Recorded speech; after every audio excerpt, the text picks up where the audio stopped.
En 2026, tout le monde se prépare à la canicule. On ferme les volets, on achète des ventilateurs, on stocke de l'eau. Mais très peu de personnes pensent à préparer leur âme. Et pourtant, Jésus a parlé d'un danger bien plus grand que la chaleur. Dans Matthieu 25, il raconte la parabole des 10 vierges. Elles avaient toute une lampe. Elles pensaient toutes être prêtes. Mais ce qui a tout changé à la fin, c'est une seule chose. L'huile. 5 étaient prêtes, 5 ne l'étaient pas. Quand l'époux est arrivé, celles qui n'avaient pas d'huile ont dit « Donnez-nous de votre huile ». Et il était trop tard. Pourquoi ? Parce que ta relation avec Dieu ne se construit pas à la dernière minute. La chaleur peut arriver, tu peux acheter un ventilateur, allumer la clim, fermer les volets, mais le jour où Jésus revient, tu ne vas pas emprunter la foi de quelqu'un d'autre. Tu ne peux pas utiliser la prière de ta mère. Tu ne peux pas utiliser la relation de ton pasteur avec Dieu.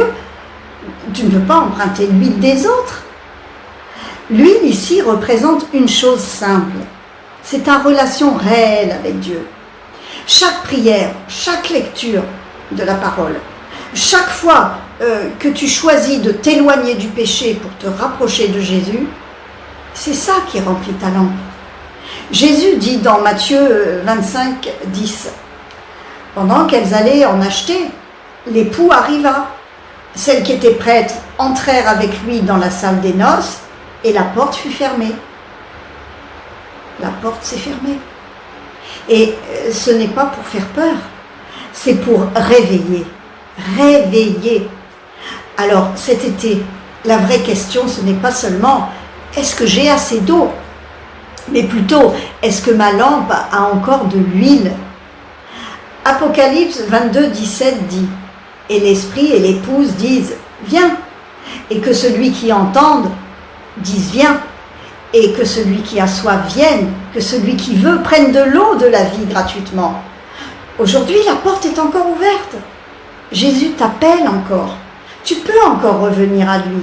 Tu peux encore remplir ta lampe. Tu peux encore préparer ton cœur. Mais ne dis pas sans cesse « plus tard ». Parce qu'un jour, l'époux va venir.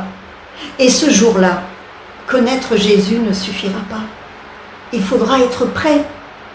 Alors, si aujourd'hui, tu veux préparer ton huile et te tenir prêt pour le Seigneur, écris en commentaire « Seigneur, je veux me préparer pour ta venue ».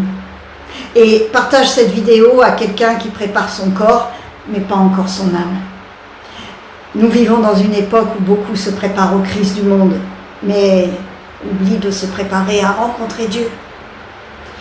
Chaque soir, nous méditons la parole de Dieu ensemble pour fortifier la foi, garder nos lampes allumées, préparer nos cœurs au retour glorieux de Jésus.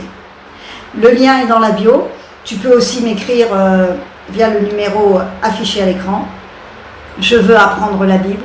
Rejoins gratuitement notre groupe d'études bibliques et que Dieu te bénisse.